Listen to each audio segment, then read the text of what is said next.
A scale model of the Leaning Tower of Pisa, not pizza, suddenly appears in an unsuspecting neighborhood, and a beautiful friendship between two newborns at the hospital downtown. All this and more on Wake Up Central City.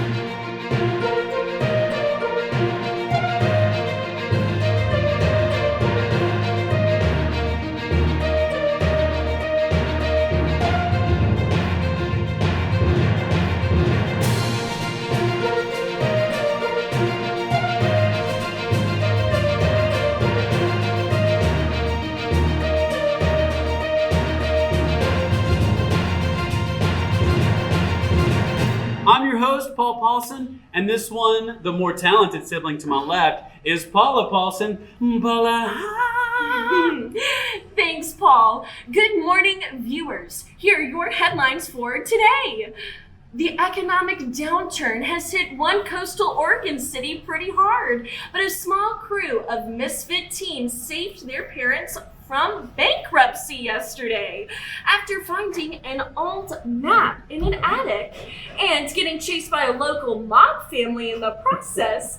These teens discovered a lost treasure, allowing their parents to pay off mortgages and cementing friendships in the process. For more, visit our website and read about this incredible adventure. Sounds exciting and terrifying. I'm literally on the edge of my seat, Paula. Oh. This next story is from our yard sale enthusiast, 5 friends who go by the hilarious names of Toaster, Blanky, Radio, Lampy, and Kirby decided to quit living in the loneliness of their abandoned cabin. Longing to reunite with their owner, a young man named Rob, the friends set off on a harrowing trek through the wilderness, surviving the best they can, despite limited resources or power. Worse, when they arrive in the big city, they discover they may no longer be useful because of new modern appliances. We'll keep you posted on how Rob and his friends make it in the new world. Oh, and that's exactly the kind of story I think our viewers love hearing right here on Your Right Choice, Channel 31. We'll be back with a check on the weather, and you're never going to guess how the new guy in the mailroom spells his name. It's hilarious. That story and more coming up on Channel 31. Stay tuned after these messages. Sit down.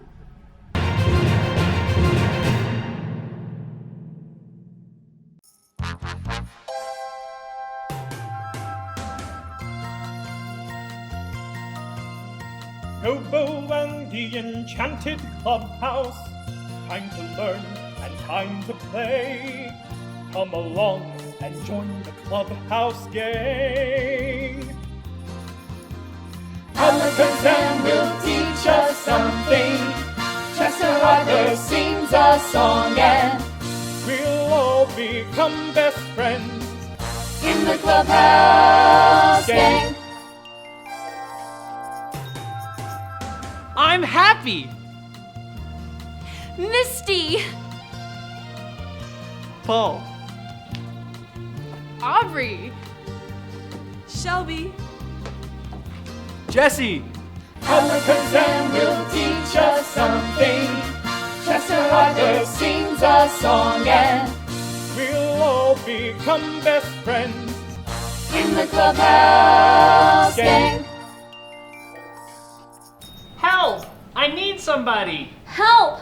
Not just anybody! Help! I need someone. Help! Oh my! It would seem you all have gotten yourselves in a pickle. Quick, go and help them! Oh, what a disaster. Oh, come on. Get...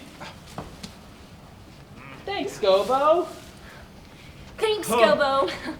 Now what is it that you all needed to require outside assistance? What were you doing? Well, we were trying to recreate the Mount Rushmore National Monument. But we realized we didn't have the right supplies.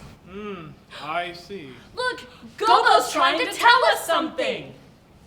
What is it? Oh, look! Former President Chester Arthur! Alakazam, I know what he's trying to say. I'll take it from here. Out of ammunition, Marines called in for 60mm mortar ammo. Code name Tootsie. Tootsie Roll. The operator didn't have the code sheets that would tell him what Tootsie Roll was, but knew the request was urgent, so he called in the order. Soon, pallets of Tootsie Roll candies parachuted from the sky to the Marine Division. While they were not out of ammunition, this candy from the sky provided well-needed nourishment for the troops. They also learned they could use warm Tootsie Rolls to plug bullet holes, sealing and watching them refreeze. But not only that, my friend. Many perished in the battles that they fought. 15,000 were injured, 6,000 were killed. And don't even get me started on how many got frostbite. However, they still accomplished their goal and took out the Chinese. And they still to this day attribute their surviving victory to the one and only Tootsie Roll. Ooh. Join us as we sing Small Things.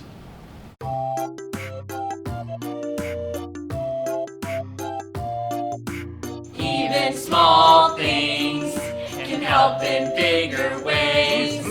Like a Tootsie Roll, Jesus saves the day. Yes. Tell me, kids, what did we learn today? Tootsie Rolls are the best candy? Sometimes help comes in ways that you didn't expect. Help even as small as a Tootsie Roll can be a big help to someone. Absolutely. Now do a small thing and help me in a big way. Yes, thank you. Now, that's all for today on Gobo in the Enchanted Clubhouse. See you later! Bye! Bye!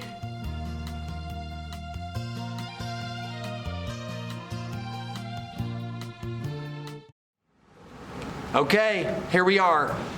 This is the first time I've had a guest with me on the morning, what's this called? Welcome? Morning welcome? We're about to get started. You've already seen Wake Up Central City. Is that the only thing they've seen before now? Gobo. Oh, the Gobo's clubhouse thing, which is awesome. But I got Skid here. Actually, this is the first time, and Sean White can attest to this, that I've filmed this with anybody else in the building. True, very true. that hasn't been editing video and getting ready to throw things on YouTube for the next morning. But anyway, don't forget to check your channel guide. Tons of things are going to happen today. Actually, today, surprise, 3 classes. Yes, 3 classes, and you can talk. Yeah.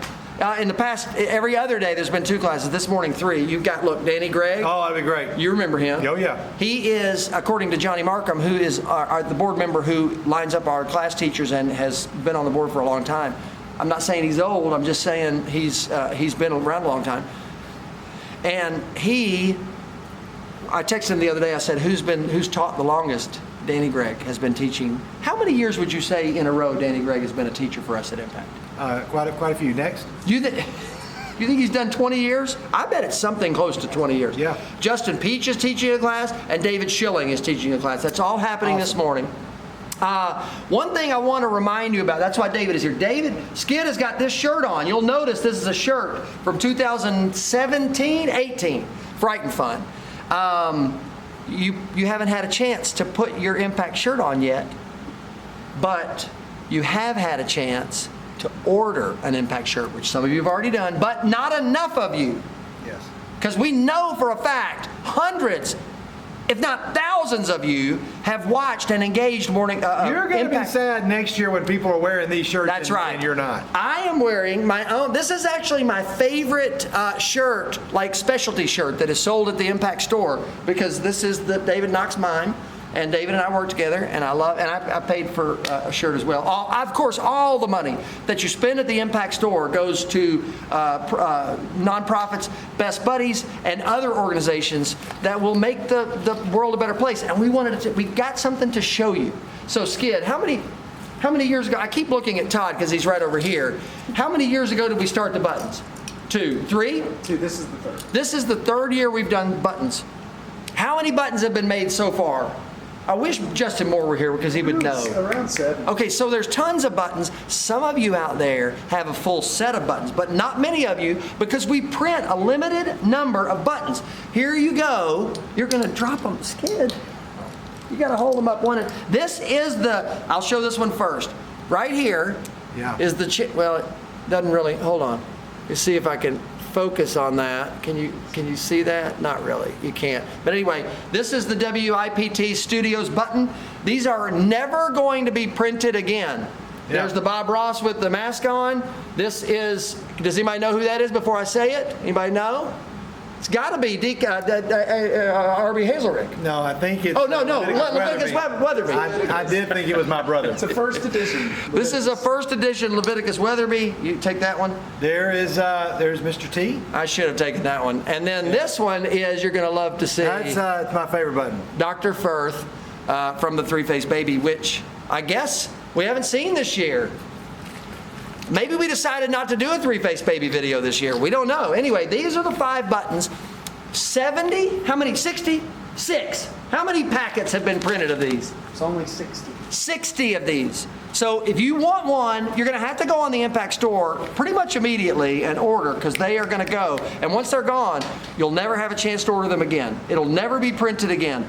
Todd, can you come here, verify this? Come on video. Come over here. Tell us, Why? will they ever be printed again? No. Okay, there you have it. That's it. Classes, Morning Impact, Impact Rewind. Later on this evening, obviously, you've got keynote, worship, Impact Skit. It's going to be prime time. There's nothing happening late night at 11:30. No need to check Channel 31 late at night. See, I didn't give it away. Anyway, it's going to be a great day. This is our penultimate day of Impact. Yeah. Wednesday, and then we've got another one Thursday, and then it's over. And I do not want it to be over. It has been so fun. And some of my favorite images have been the images on prime time and other things where we've seen you at your watch parties celebrating together and letting us share your joy, or letting us see you share our joy, however you want to say it. It's been amazing to know that you're out there. Anything else? I think we're done. Okay. So good job. Good job. Hey, little brothers and sisters, I'm here on the Lipscomb campus, hoping that you and your families are doing well and praying that God will use these impact videos to bring our hearts closer to His. A wise person uses words wisely. You know, the Bible has a lot to say about how we use our words. Here are some of those passages from Proverbs.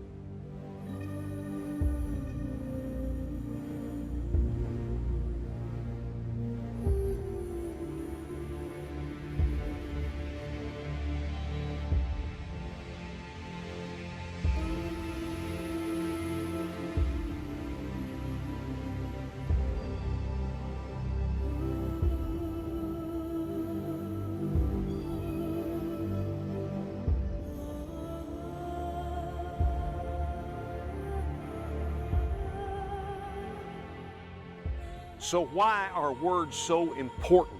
Because words are powerful. Words move human hearts. They give hope.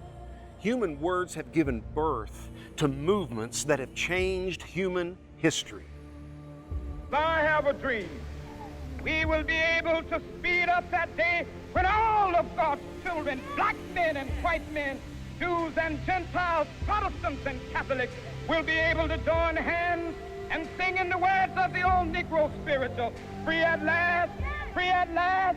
Thank God Almighty, we are free at last.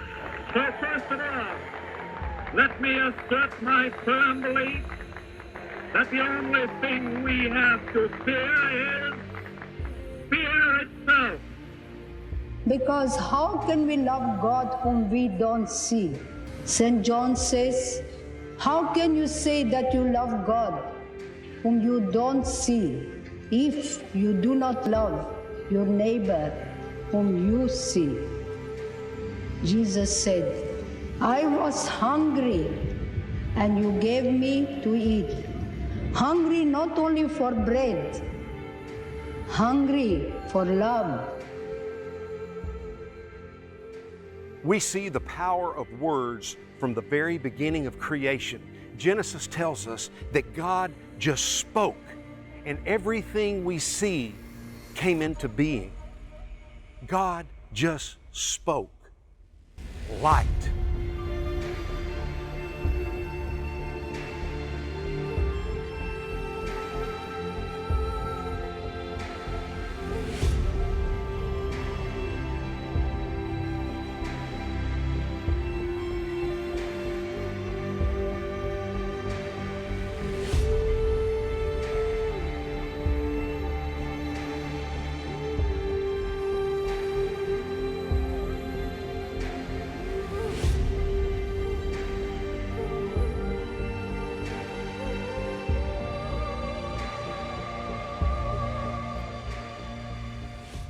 And then God said, let us make man in our image. And God breathed into the nostrils of man the breath of life, and man became a living being.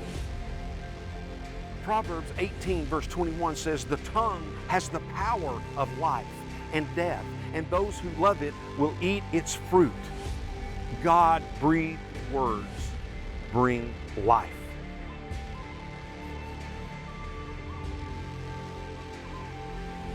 How do we know someone's thoughts, how they feel, who they really are, unless they tell us?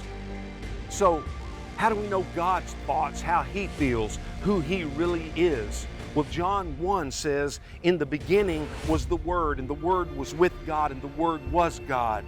And it says the Word became flesh and made His dwelling among us. And in verse 18 it says, no one has ever seen God but the one and only Son, who is Himself God, and He has made the Father known. As we speak from the Word who became flesh and dwells within us, our words reveal God to His fallen creation.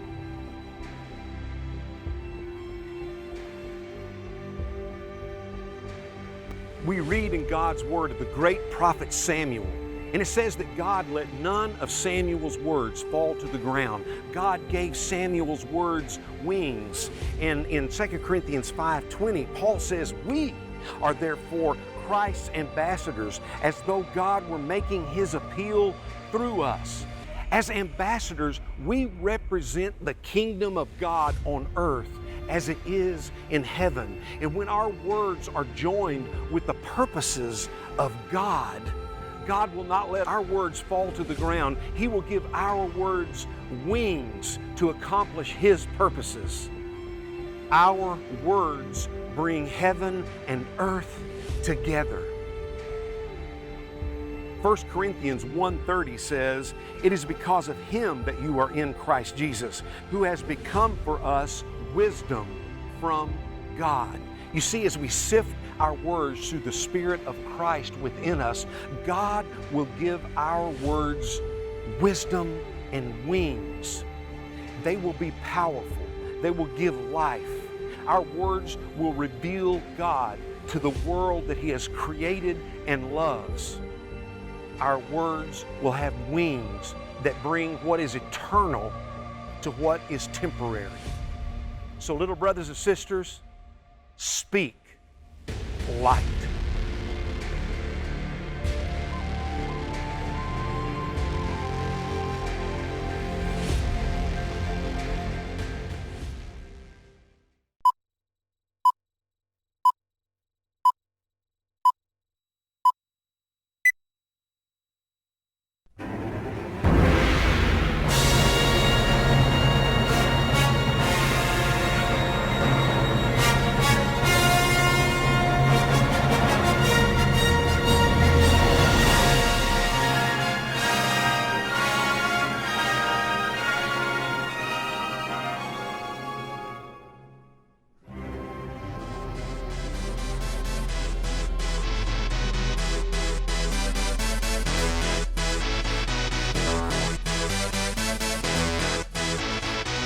Y'all ready for this?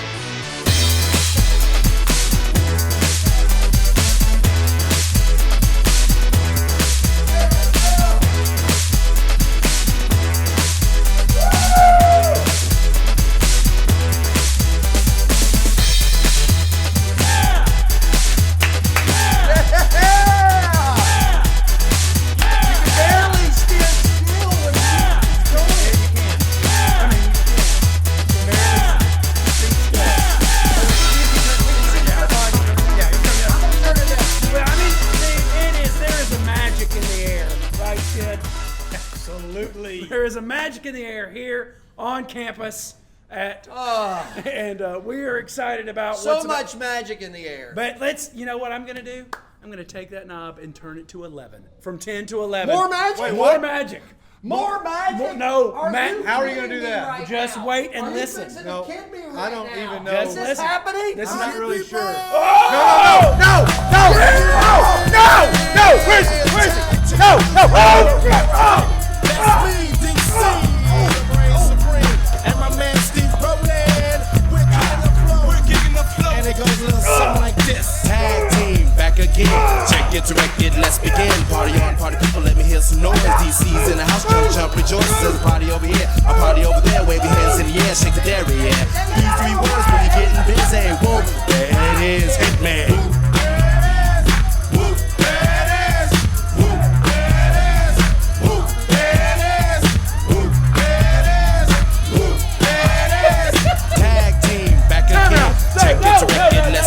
Party on, party people, let me hear some noise. DC's in the house, jump, rejoice. There's a party over here, a party over there. Wave your hands in the air, shake the dairy, yeah. These three words when you're getting busy. Whoa, there it is, Hitman.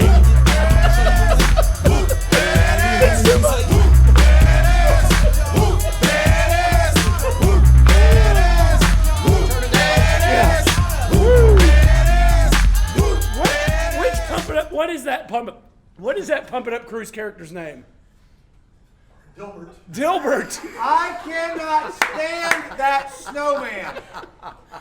Oh, my goodness. Oh. That is exactly the kind of thing that happens on stage at Impact. That's the electricity we needed. That right there was perfect. You know what? Honestly, that moment right there is reminiscent of the jackpot. It is. Because we've got a smaller stage. I mean, truthfully, it's just carpet. But the stage is smaller, and the chaos in here right then, when the Pump It Up crew comes in, the chaos is similar to the years we used to do the jackpot. I'm trying to find out who's wearing that snowman costume, because they're going to get it. Costume? What are you talking Hey, about? girls. Well, Gary does not wear a costume. it's a real snowman. It's a real Absolutely. Way to blow the magic there for us all. Man, you turned it up to 11, Todd. I did. Let's take it back down. Yeah. What's next on the list? Well, you can't read? I think Rubio broke my glasses with a soccer ball. Oh, all right. What? It was a football. Oh, I was throwing a football. Did you want to introduce the ball race? Oh yeah, you're right. I was wrong. So we're going to the ball race. Grayson, where's Grayson? Grayson is taking the Let's place. hear it for Grayson. Yeah. Many of you don't know this. Some of you Come do. on in here. Some of you aren't aware who Grayson is. He plays a lot of our characters, helps us out here on Morning Impact, drives all the way from Texas to still be with the family.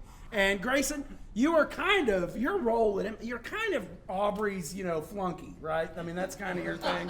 Number two. Like, you're Aubrey's number two. If Aubrey had, If Aubrey had a number two, it would be you. I'm out. What? Well. Oh, y'all have, I didn't think of that. So, Grayson, you're going to. Youth ministry. What? If you missed a number 2 joke, it's time to get out of So Grayson is going to be the game master today. Oh. Grayson, have you got a ball race in store for us? Yeah, we've got a ball race. Well, so what? I'm really excited about it. Okay, that's fine, but where are we going for said ball race? Yeah, because yesterday Aubrey told us to meet him on campus. What's the deal today? You're going to have to whisper it to Todd, aren't you? Yes, he is. Whisper the plan, and then I'll hear it through this side. Oh, that's it. Oh, that's exciting. The real Tell question us. is, do we go do it now? Absolutely. Okay. Well, hold on. Grayson gets to hear this. Oh, good. I got this ready for you, Grayson. Listen, tomorrow. Remind me to start this tomorrow at the start of this bit. Yeah, let's go. Come on, y'all. All right, I'm filming. Go. Okay, so we're out here in the courtyard. We've got Team Rubio and Team Skidmore. We've got roadies.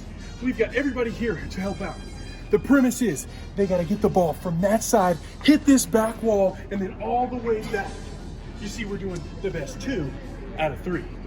That's 2 out of 3. Okay, Grayson has explained the rules.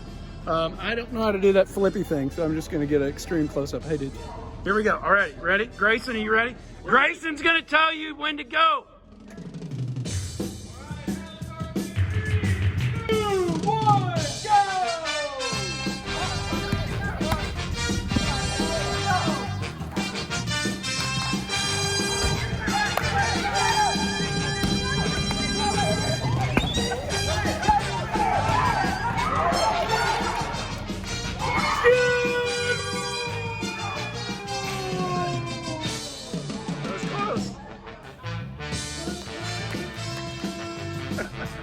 All right, race number 1 belongs to Skidmore.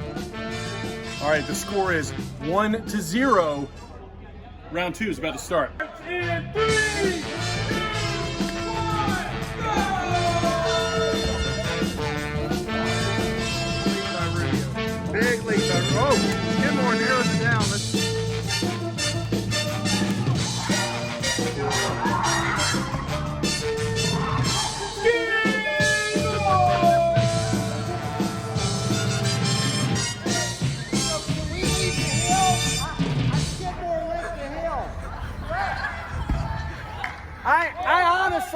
I honestly thought we were supposed to stay on top of the hill.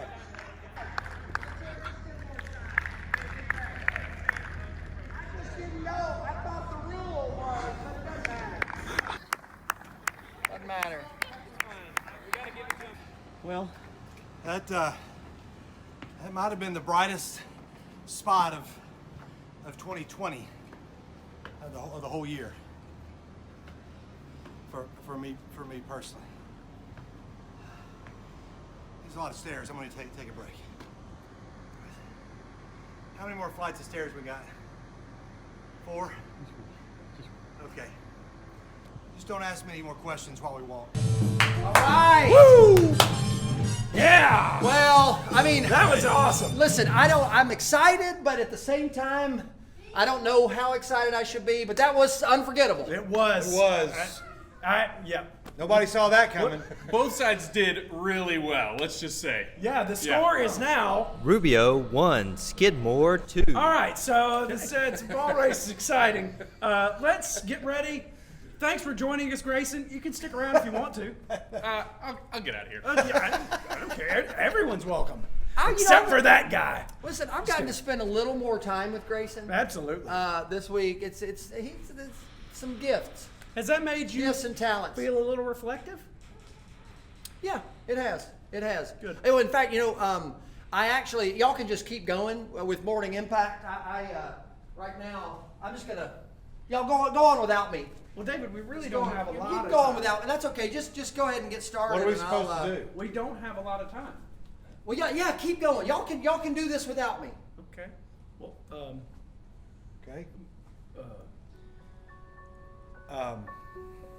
Well, Journal, here we are again at one of my very favorite places on earth. No, Journal, I don't mean Gobo's clubhouse, silly. No, I'm talking about impact. And I guess I don't mean Lipscomb or Allen Arena. No, the real impact is the people. As I bask in the warmth of the hearts of people like Todd and David, I just realize everybody in this family is so loving, caring, and patient. I wish everyone could see and experience what I'm... Oh, that's a good idea, Journal. I can turn the camera, let everybody see a little taste of what I've got. Of course, there's my daughter, Charity, and there's Sam, Cheryl, helping make things happen in this room. This room is hopping during skit time, I don't have to tell you. Oh, man. That's just a little taste of the joy of impact. And David, David, could you come, David? It's sweet. It's a sweet sentiment. I get it. We probably need to get rolling, right? Is that okay? Yeah. Okay. So maybe they're not all real patient, but I'll see you tomorrow, Journal. All right. Okay, so let's get back to what we were doing beforehand, and now we are headed into another get on your feet, get ready to dance, because we're going to... Get ready to dance! We're going to Lowrider! Yeah, that's right. And... Welcome back, everyone. I'm Lowrider Lynn, and today, I know you've been waiting a year for it, but it is time to bring back the Giddy Up Challenge. All right. So, most of you should remember this because, man, we had a blast last year learning it. So, let's just get started. And remember, anytime you do one of my dances, tag me on TikTok or do a duet on TikTok or just tag the Impact Instagram. There's so many ways that we can show off how well you all dance. All right, so let's get ready for the Giddy Up. All right, so the basics of this dance is a mashed potato, then a vine, and then a lasso, woo-hoo, back on your heels, right? And then kick that side bucket, and then, what is it, everyone? It's your favorite. Swap that skeeter, swap that skeeter, swap that skeeter, swap that skeeter. Tractor wheel and tractor wheel. Then another woohoo. And then you remember I had that really tall, lanky guy. He was my choreographer?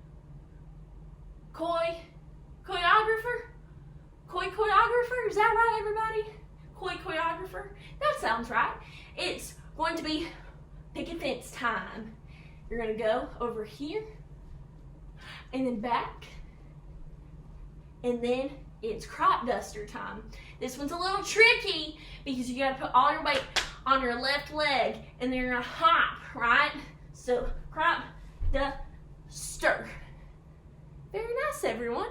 Let's get some music and get this party started. Right now, I just need you to get real loose. Get comfortable. Grab your loved ones, or grab your love partner. And if you're by yourself, no worries. Just follow after me. I wanna do the two-step and cowboy boogie. Grab your sweetheart and spin out with me. Do the flow down and get into it. Take it to the left now and dip with it. Don't throw down, take a sip with it and lean back. Put your hips in it. Let's have some fun. To the left now. To the right.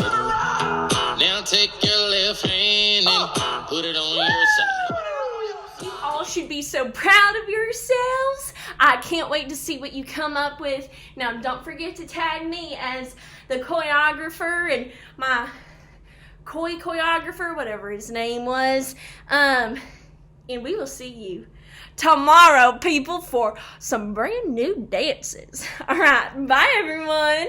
Bye-bye. All right, we're back after that dancing. Woo! We could all use that. Speaking of exercise, I don't know how many of you saw yesterday's He-Man video, but yeah, he's looking rough. Well, you know, he learned from Thor. There's some similarities for us. I mean, we all had an interesting time during COVID, but anyways, He-Man is going to update us. Yeah. Apparently, there's some changes happening with He-Man. Oh, good. That's yeah. good to So know. He-Man's got the jump on the post-COVID. We'll see what happens. Here we go. So Go for it. here we go.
Wow, that was something. It's good timing. That was good. Wow, that was some timing.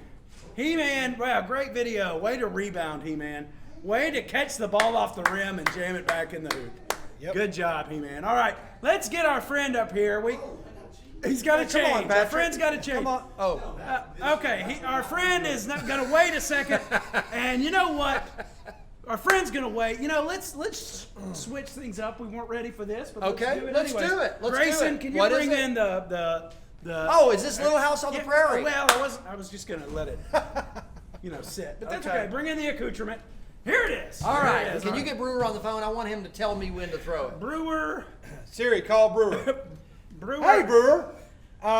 Here, Rubio wants to talk to you. Should I throw the lever now? Oh, good. Okay.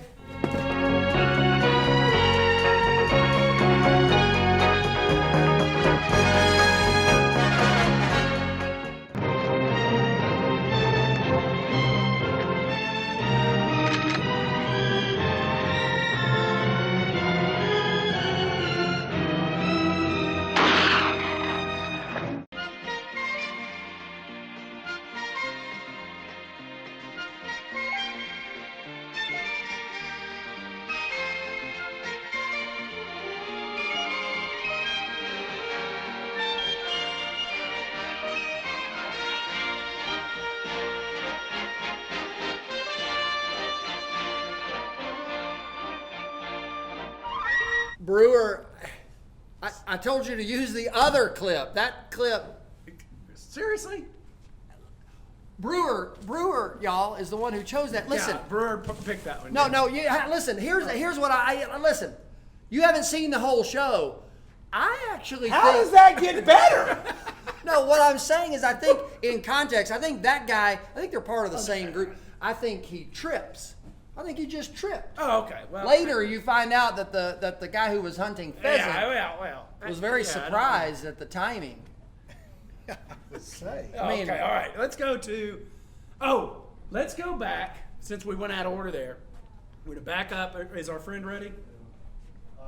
Yay or nay? Give us a yay or nay. No? Okay. So our friend is not ready. So our other friend, Bob Ross, is going to take us through the joy of... We're going to turn it down to 1. Yeah, to the joy of whatever he does. All right, here we go.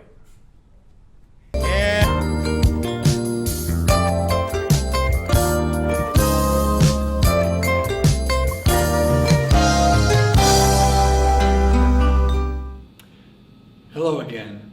It's me, Bob Ross, the world's greatest artist. And today, we're going to have another episode of The Joy of Painting.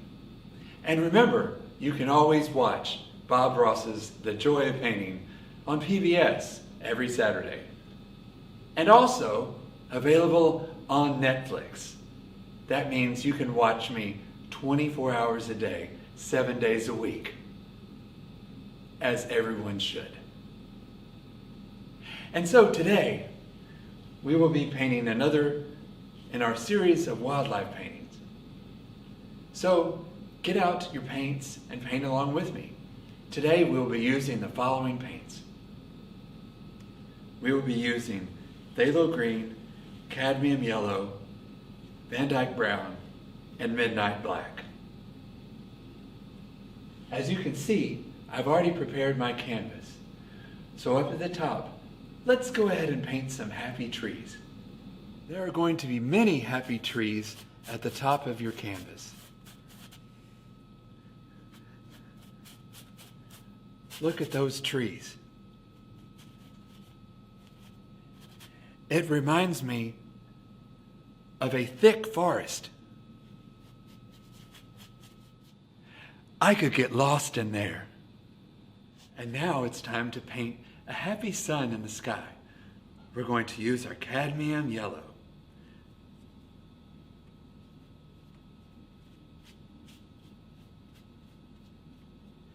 As you can see, a sun is a circle. Now that we painted our happy trees and our sun in the sky, that is a circle. It is now time for us to paint some wildlife. Today, we're going to be painting a happy little deer. You've seen deers before, haven't you? You know what they look like, haven't you? And now it is time to paint the body of the deer.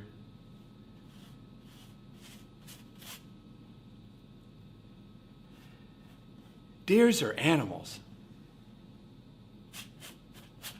They are what we call alive,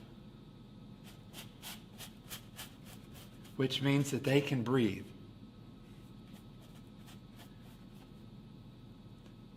Deers are funny. Sometimes they run. You can imagine a deer with a body like this running through a thick forest. And now it's time for the deer head. The deer head is usually located at the front of the deer body.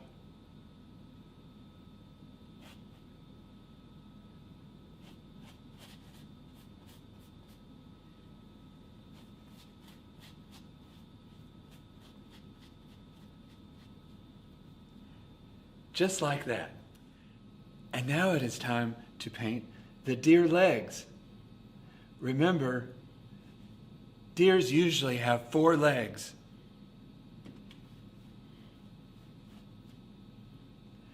These aren't tree trunks, they're legs. Legs are usually located at the front of the deer and on the side of the deer and underneath the deer. And now it's time to draw the hoofs.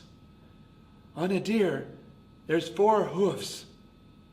So let's draw each individually, shall we?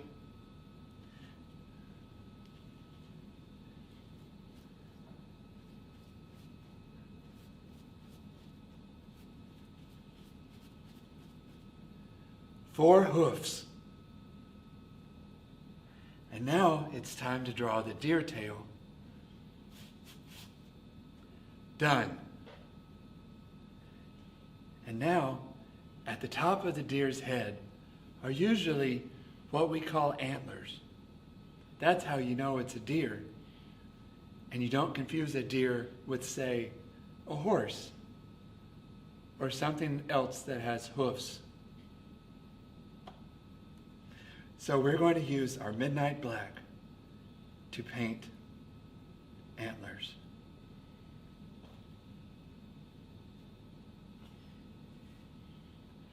Antlers are the big sticks at the top of the head, and they come out many points.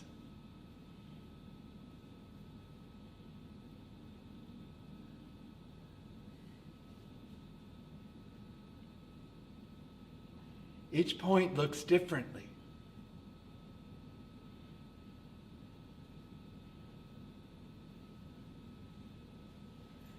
To make it more realistic, keep adding more antlers.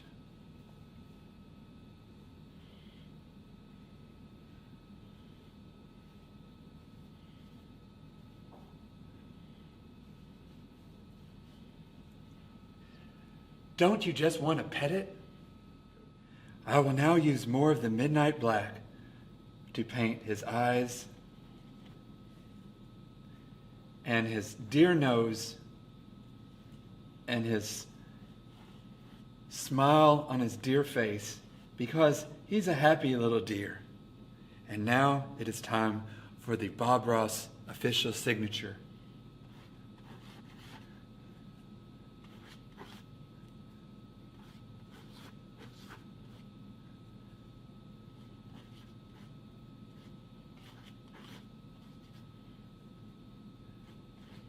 And now we are done with the realistic deer. Thank you again for joining me on the Joy of Painting with Bob Ross.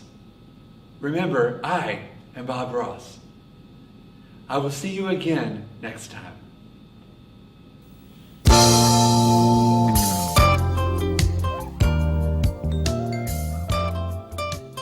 All right, I think our friend is ready. Is our friend ready? Yes. Oh, Wait, he's over here. You're not even going to say anything about Bob Ross? That was something. All right, our friend is here. Here he comes. Yeah, JTBC. Step, hit your mark here. Step to the tape. There it is. Okay, I'll go over Hey, here. Patrick. Hey, how are you? Give us a good one. Give us a good one. Okay. You got a good one today? I do. You thought about it? These are great jokes. These. Meaning the ones in the future that are coming our way, or all of them. All of them. Hey, listen, I think you've done great this week, Patrick. Oh, way to be a part It's of been this whole thing's been a curveball. Yeah. So where okay do skeletons vacation? Where do skeletons vacation? Don't tell the answer out there in the crowd. The Dead Sea.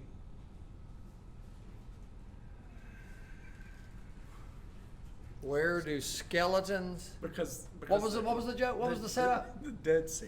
Where do they vacation? Where do they vacation? Vacation. They're dead. Because they're dead. Yeah. Got it.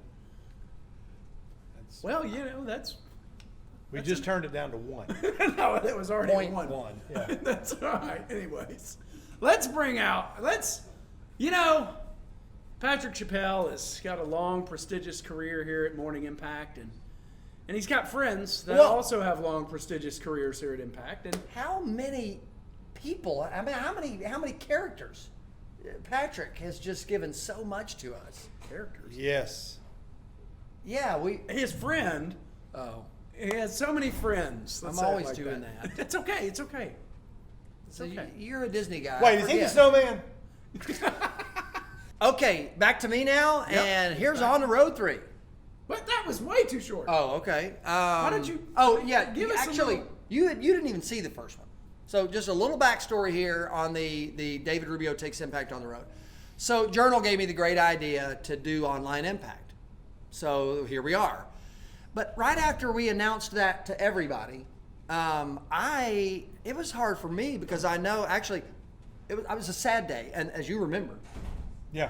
And then Charity came and sat beside me and said, "Hey, Dad, it's too bad you can't take Impact to them," which gave me the great idea to try and do that. So I formed an alphabetical list, beginning with Charlotte Ardsma, who lives ironically in Charlotte, North Carolina, and I took some friends from Impact, and we went on the road, and then we had a little glitch yesterday, but nothing can get us down, nothing. So we headed on the road to our second stop. Nothing's gonna stop us.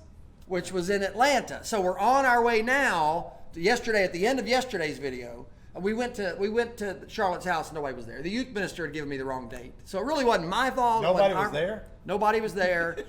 And he was like, "Well, you should go see the other students in my youth group. They're here in town." But their names were farther down the list. So I'm on my way to Atlanta to visit. I think this was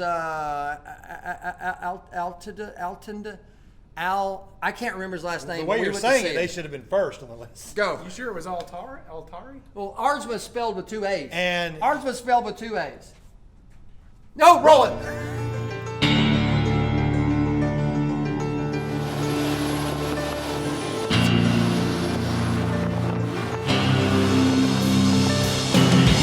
It's been a long few days, but we made it to Atlanta. Hey guys, this is the street. We're here. Porch is right here. Youth minister told me Cody is home, so we should be good to go. I'll grab the wheel. Somebody grab the pizzas. Let's do this. Let's go. Dora, Jim, keep an eye on things. Okay, Cody Alderton. His youth minister told me he's home. We are hoping this works out great. In fact, you know what? I'll hold the camera. Why don't you grab the pizzas? And then we will get this thing started. So bring all the pizzas. We don't know which one he's gonna want. And, oh, hey, Grayson, grab the wheel of the mobile wheel of hilarity too. We are at the home of Cody Alderton, and we are hoping, okay, hello, I'm taking a step away, hi. Hey everybody, we've got what we assume is a relative of Cody Alderton. Yes. Mm-hmm. Are you Mrs. Alderton? I am. I'm Cody's mother. Okay, Cody's mom. Who's excited? Woo! Is Cody home? Yes, Cody is home today. Okay, Cody's home. Could you tell him that what should she say? Impact is here. Just tell him Impact is here to see him. Well, actually, he's busy right now. He's playing video games, and I don't really want to interrupt him. I promise you, will probably want this interruption because I'm sure he's heard that Impact has been canceled. But we have decided to bring Impact to every person that was signed up for Impact. So we're here to see him. This is the summer camp that has been canceled. Okay. But we're bringing it to him. Actually, Cody was not going to Impact. He had canceled before the pandemic. So we've already got our refund and all that. He was never going. Why didn't his youth minister tell me that? Well, but he went to Impact last year. I mean, surely he remembered. He'll remember when you tell him. Just tell him Morning Impact is literally happening right now. Tell him that I'm out here spinning a wheel of hilarity, a mobile wheel of hilarity. It will bring back all kinds of memories for him. And you can tell him Morning Impact is here. You can tell him we're filming a video, and he's. Well, actually, he didn't love Impact. He didn't love the videos last year, so he wasn't planning on going. I'm sorry. He just didn't. You're telling me the videos is why he's not going? Yeah. He thought them a bit ridiculous. Okay, so evidently Cody hates our videos.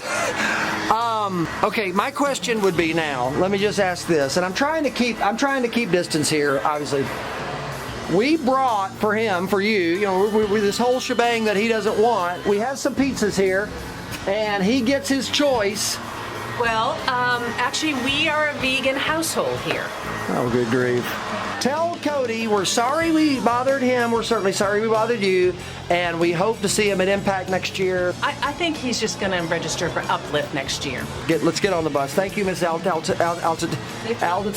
Sorry, we're leaving. We've got these pizzas. I guess we'll find a place to eat dinner. I don't know.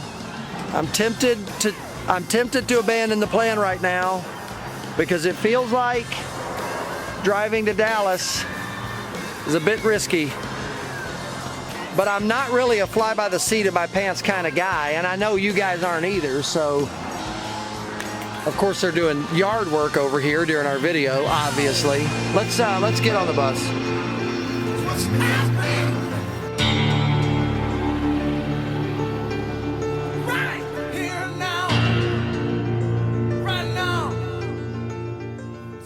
All right, wow, you put a lot of effort into that. I did. Congratulations. I actually did, and and the team worked hard. Well, you didn't actually go to Dallas. Well, let's just let it play out. Yeah, there's another day of Morning Impact, and you'll just have to wait and see how this ends. Yeah, we're gonna go to our friend who hasn't appeared yet on it. I keep saying our friend, one of our acquaintances who has not appeared yet on Impact. Oh yeah, who's one of the fan favorites. So let's roll it right now. No, we can't roll it right now. Why not? We'll roll it right now.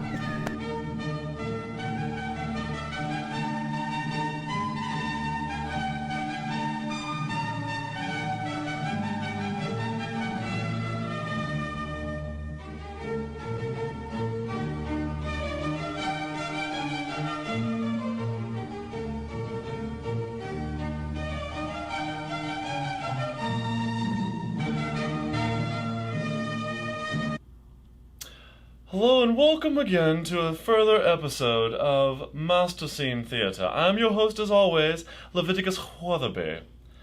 Art history offers an important study of beauty, creativity, and expressionism. In many ways, art is what we say when mere words fail us.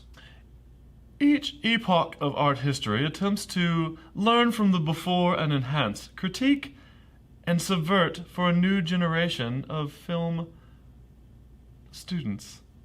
From the hyper-realistic classical period to the dreamy and fluid post-impressionist era, artists seek to portray a vision of the world through a new lens. In fact, modern and philosophy has expanded to understand that the experience of art is the art itself.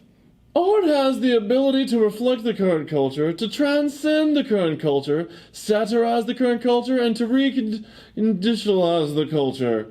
Currently, it is art which gives the heartbroken a comfort, the marginalized a voice, the energy a catharsis, and the anxious a respite. In this artistic expression, we will see a man grapple with the nature of his existence, Symbologists from Rome claim the symbol seen in a moment simultaneously foreshadows that Michael Jordan is the greatest of all time, murder hornets will be 2020's Chekhov's gun, and Carol Baskin definitely did do it. Please enjoy.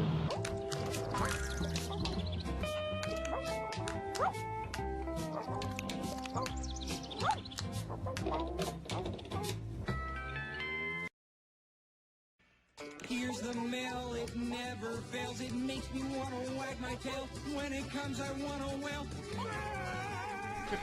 We are back out of Leviticus Weatherby. It was good to see our scholar. And we're back. Yes, and we're back for sure. No, we've been back for a while now. Well, now we're going to show the last of our. The first, and Yes. you know, I don't even think we introduced this. I just think we surprised. Okay, It's that's time fine. to go. I don't even know what's happening. But can I just say this? There is a chance that if we finish early today, you're going to get to watch this one twice. What? I edit together Morning Impact, and I'm telling you, if we have time left over, I can't make any promises because, again, we have no idea how this is going to go later. But it's possible I'll show this video 2 times in a row. Action! Oh, Kurt, look, we've almost reached the summit. We're almost there. Let's keep going. Let's keep going. Pat, come back. This is an active volcano. This is not the best time to climb this volcano. Please come back, We're Pat. almost there. We can get the Instagram selfie we always wanted. Pat, Please. please listen. Just Pat. a little further. Please, come back, Pat. You're too far. No, Pat!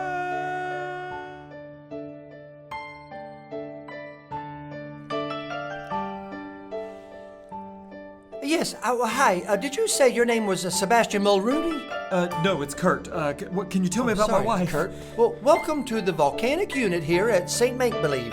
Our chief eruptologist will be with you in a moment. What do you know about my wife? Oh no. Oh.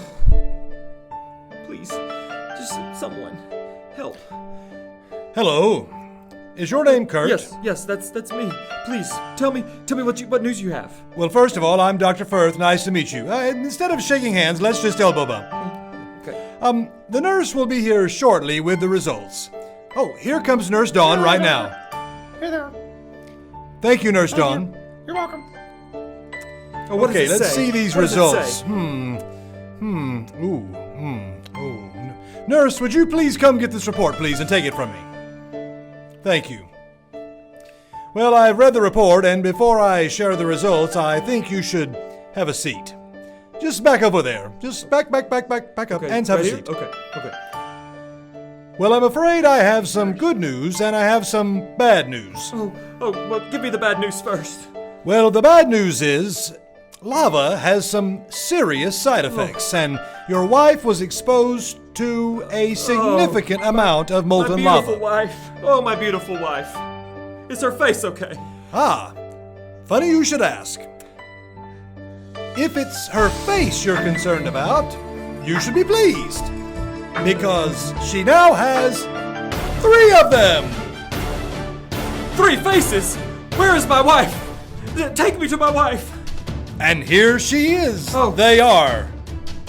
No, that's my wife? Honey? Honey? Honey? Oh, her faces. And Kurt, before you leave, remember to follow CDC regulations. Plenty of hand washing, wear your masks, stay 6 feet apart in all 3 directions, and please refrain from touching your faces. Good day. Oh, good grief, yes. That was impressive. That's the kind of video we normally start Impact with. I know. But we actually are still filming. For some reason, we made you wait for that. Yeah. So, Well, we all could use a little bit of good news, I think, now. yes. With the bad news, there's been enough of that 2020. We could use a little good news. So, really good news. Are for we today. done? I don't see anything the else really on the good thing. news for today is that we're wrapping Okay, up. right now. so Give we're it ready to for the take away music. Guys, you're going to love this one. Here we go.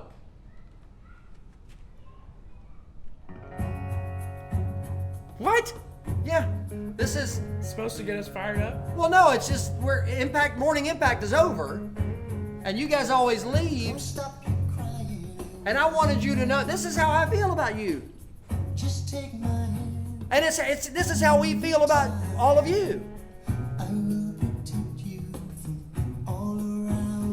So Morning Impact is over. Have a great day, everybody. Up next is a class being taught by a youth minister who cares.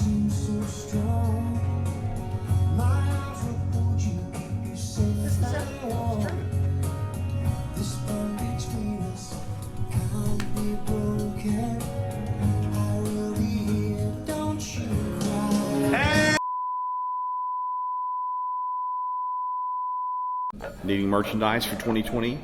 We have more online. Go to www.impactlu.org. Click on the store button.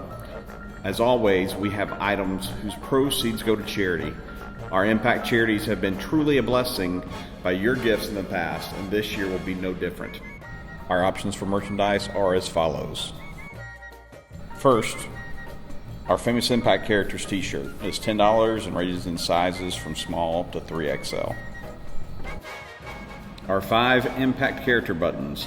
They're $10 and include Quarantine Bob Ross and Dr. Firth from the massively popular Three-Faced Baby sketch. I've got some good news and bad news. Just kidding. I only have good news for these Impact charities. We also have our Impact 2020 theme t-shirt. It features the logo from Gobo's Enchanted Clubhouse. They are $10 and they come in 3 colors, maroon, indigo, and dark gray. And they come in sizes small to 3XL. When you go to purchasing, you will need your name, your email, your home church, payment information, shipping, and billing address. We look forward to seeing you again face-to-face in 2021, but until then, enjoy these items from our Impact online store.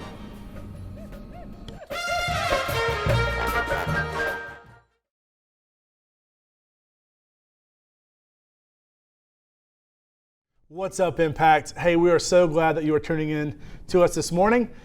My name is Justin Peach, and I'm a student minister at Homewood Church of Christ down here in Birmingham, Alabama. Now, we know that this is not how we wanted to have Impact this year.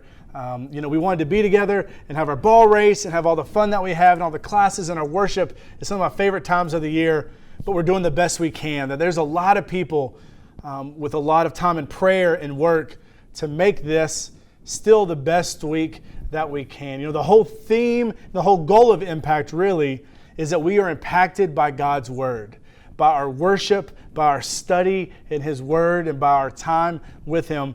And that's not going to change this week, as you guys have already known this week. With everything that's going to happen in the morning and at night, we hope that you are still spending time in the Word with Him.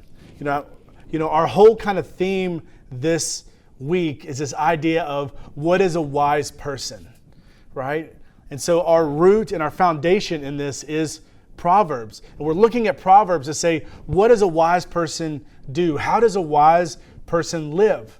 So we're looking at the scripture to figure out how does that happen. Now, I know this book was written a long, long time ago, but the things that is really just talked about and really hit home in this book still stands today. And we learn about that. As we start this morning and as we kind of look at our topic this morning, I want to look at Proverbs 11:2, right? So Proverbs 11:2 says, when pride comes, then comes disgrace, but with the humble is wisdom. So when we look at this verse, if we were to break it down, what does it mean to be wise? It means that we are humble. It says when pride comes, then comes disgrace. I don't want to live in that disgrace. I want to live as a wise person. So I don't want to live with a prideful heart. I want to live with a humble heart. That's what we're going to talk about this morning, that a wise person replaces pride with humility. Pride is something that we all struggle with. It's not this person or that person, but in some form, big or small, we have to deal with and acknowledge pride creeping into our lives. And I truly believe that pride is the foundation of every sin that we commit. If you're to look back at the Old Testament, if you're to look back at the Ten Commandments and all the sinful things that we do, it is a typical pride issue that we think, I can get away with this. I deserve this. It's okay if I did this. It doesn't matter because I should have it. I should get to experience this. So we sin against God because we think, I deserve it. And that's when pride comes in, and that's not having this humble heart. We have struggled with pride since the beginning. This is not anything new. This is not a new, 2020 deal of like, hey, pride's brand new. From back at the beginning, all the way in Genesis, they had an issue with pride. If you were to look down there in Genesis at Adam and Eve, a story you've probably read 100 times, and probably one of the first stories that you've read, of Adam and Eve was sent into the Garden of Eden. They had this whole entire garden, right? God said, you can live here. Everything is great. Everything is grand. Just don't eat from that tree. They said, got it. Sounds pretty sweet to me. I get to hang out here. I get to hang out with the animals. I don't really have to work. Just don't eat from that tree. Got it. Well, then one day you had this sneaky little snake, that came around and said, hey, what did God say about that tree? He said, don't do what now? Oh, you shouldn't eat from that tree? Well, you should, because if you did, you would be as smart as he was. You would know what he knows. Don't you deserve that knowledge? Don't you deserve to know what God knows and have that knowledge? And then pride entered the heart of Adam and Eve. That's what I truly believe, that pride entered the heart of Adam and Eve. They said, I do want that. I do deserve that. So they did. So they ate from that tree. They disobeyed. They sinned against God. What is really interesting about that serpent is that if you were to go back and you were to look at Ezekiel and to look at the fall of Lucifer and Satan, if you were to look at Ezekiel and Isaiah, now I'm not going to read these verses. You guys will just go back, take a screenshot of this, take a picture of this, rewind it, go back and read those. Lucifer, who was Satan, but really at the beginning, he was an angel. And he was a beautiful angel. He was a smart angel. He was sitting up in heaven with God, and it reads that he is the smartest. He is the prettiest. He is an amazing angel for God and for the Lord. But then his heart became proud, and he believed that he should be worshipped like God, that he was prettier, he was smarter, he was better. And pride entered his heart, and God sent him to the Garden of Eden. In Luke 10, Jesus says, I saw him fall from heaven to the Garden of Eden, and then he became Satan. And from there on, pride has really entered the earth, and it's still here. From the Garden of Eden till today, it is still here. Think about Proverbs 16:5. When we read here, it says, everyone who is arrogant in heart is an abomination to the Lord. Be assured he will not go unpunished. Now, that's kind of hard to read.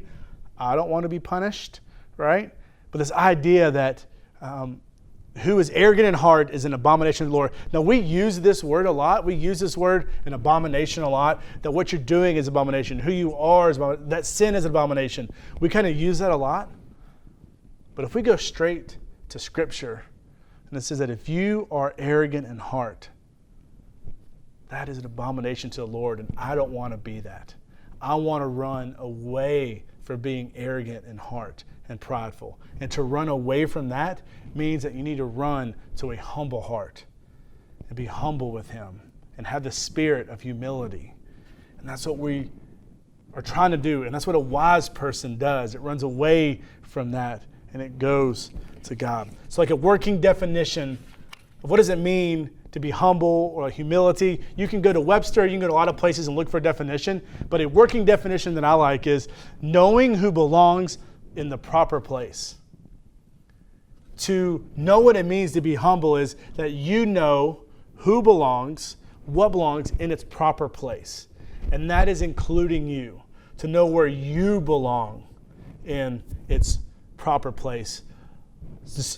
So if like a lot of us, we have this kind of idea here, of this kind of upside down triangle, right? So we have ourselves, myself, and my accomplishments. And that typically sits at the top, where we look and say, my identity is wrapped up in my accomplishments, and I deserve to be looked at.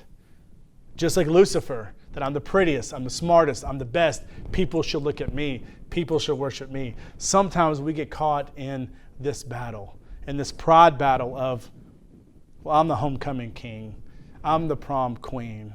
I'm the valedictorian. I'm the first chair in the band. I'm the lead in the play. I have a solo in the choir. I have this. I am that. And we continue to go, people should look at me. People should look who I am because look at my accomplishments. And that builds us up, and we put God down here and say, yeah, God, you do a lot of cool things, and I like reading your word, and I like going to church, but have you seen what I've done on the football field? Have you seen that I'm the captain? People should look at me. People should applaud. And for a lot of us, at a very young age, we were told, you are the prettiest, you are the smartest, you are the most athletic, you are the best. And I'm so thankful that people were lifting you up and praising you for that, because it's great to do that to little kids. But when you get to be 15 and 16 and 18 years old, and you still think, I'm the best thing to ever happen to my school or my community or to my family, we have our priorities out of whack. And it's not the way that God intended it. Instead of this, it should just be flipped around and look like that. That no matter what happens to your accomplishments, no matter what happens to you, you can look up and say, God, you are always at the top. Remember that the definition is knowing who belongs to the proper place, and knowing who belongs is God, and no matter what happens. The reason that you're an all-star is because God gave you the ability. The reason that you're valedictorian is because God gave you that brain. The reason, I've done all this work. Here in America, we love I have done this. Look at me. Look what I've done by myself. But you have done nothing without God. So we give him all the glory. And being humble in like all circumstances in our life is, God, you are worthy of praise. Thank you for loving me. Thank you for sacrificing your son for me, but this is all because of you. Everything I have is because of you, and I give you praise for that. I give you praise for that. Guys, I hope that you are blessed by God's word. I pray that every day that you wake up and you pray, God, help me to be humble in you. Help me to give you glory and you praise. Thank you for what you've given me, but I give more praise and honor to you. Impact, we love you, and we're excited for 2021 when we can all be together. Have fun.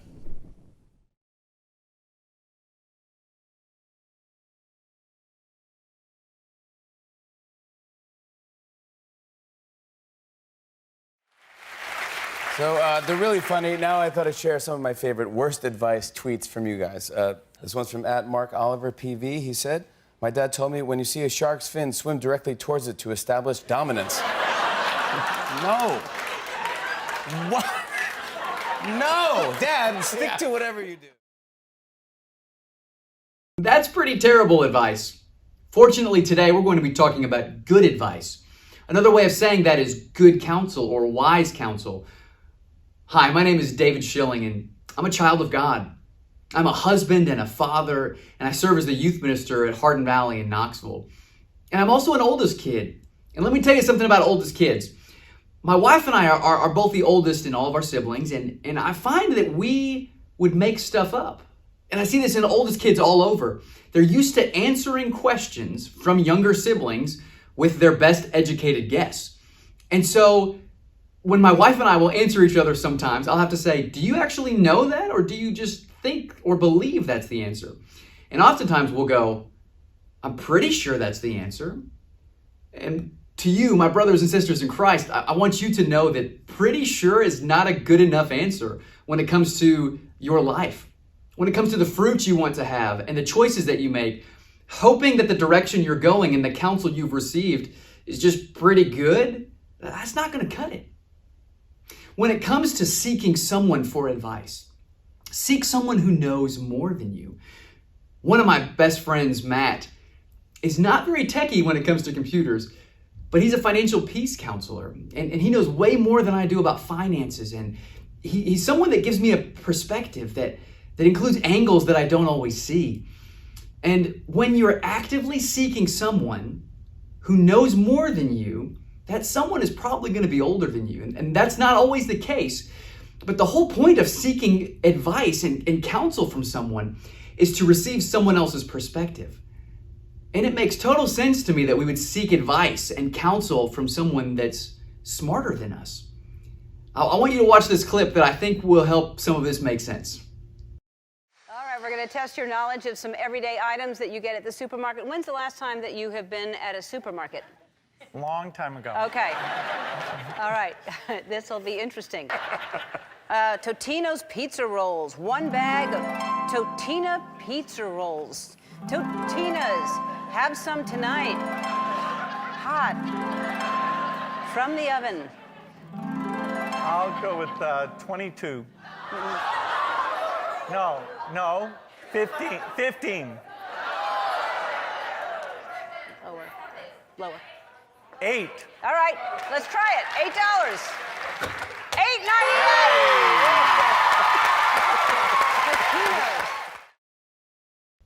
So just because someone knows more doesn't always mean that they're an expert in the topic in which you are seeking wise counsel. Bill Gates is a really smart guy, and I don't think anyone would argue against that, but he doesn't know the price of the tiniest little pizza rolls. When seeking someone for advice, seek someone who knows more than you in a specific topic. There's more to it than this too. In Romans chapter 7, Paul says this in verse 19, "For I do not do the good I want to do, but the evil I do not want to do, this I keep doing." So I want you to think about it this way. Just because someone dates a lot doesn't mean that they're going to know how to have a healthy relationship or even know how to date well. Not only is knowing important, but application and godliness are huge factors when it comes to decision making. And that's where spiritual discernment comes into play. So when seeking someone for advice, seek someone who is godly, someone who oozes Jesus, someone who themselves seeks wise counsel and has made wise choices in their life, someone who is a counselor. Make sure your wise counsel is actually wise in God's eyes. I want to read you something from 1 Kings chapter 12. Solomon dies and Rehoboam becomes king. And the people have asked him for a lighter workload. And he asks his father's counselors, his father's wise counselors, for advice. And they say this, they say, "Reply, if today you will be a servant to these people, serve them and give them a favorable answer, and they will always be your servants." But Rehoboam, he rejects this idea, and he goes and seeks counsel from his friends. And they tell him this, "Tell these people who have said to you, your father put a heavy yoke on us, you make our yoke lighter. Tell them this, my little finger is thicker than my father's waist, and my father laid on you a heavy yoke. I will make it even heavier." So Rehoboam takes the advice of his friends, the people that are around his age that haven't seen the ins and the outs of a kingdom like his father's wise counselors. And it's really sad to me. Look at verse 19. "So Israel has been in rebellion against the house of David to this day." All because of bad advice, a kingdom has been divided. Proverbs 13 verse 20 says, "He who walks with the wise will be wise, but the companion of fools will suffer harm." When seeking someone for advice, seek someone who knows you. Someone who knows you will give you the best advice, because context is so important. And someone who has walked with you before, someone who maybe you've trusted before with something small, that's the person you want to seek wise counsel from. You don't want to tell someone that's in your friend circle that's going to turn around and tell everyone else what you just told them in confidence. Seeking a trustworthy friend is key. Luke 16, verse 10 says this, "Whoever can be trusted with very little can also be trusted with much. And whoever is dishonest with very little will also be dishonest with much." Advice from friends, godly friends, who have helped you before, those are the kind of people you can trust. Proverbs 27, verses 5 through 6 says, "Better is open rebuke than hidden love. Wounds from a friend can be trusted, but an enemy multiplies kisses." So what if you don't care about any of this? What if this doesn't really matter to you right now? Proverbs 10, verse 8 says, "The wise in heart accept commands, but a chattering fool comes to ruin." Proverbs 29, verse 1 says, "A man who remains stiff-necked after many rebukes will suddenly be destroyed without remedy." So really the choice is yours.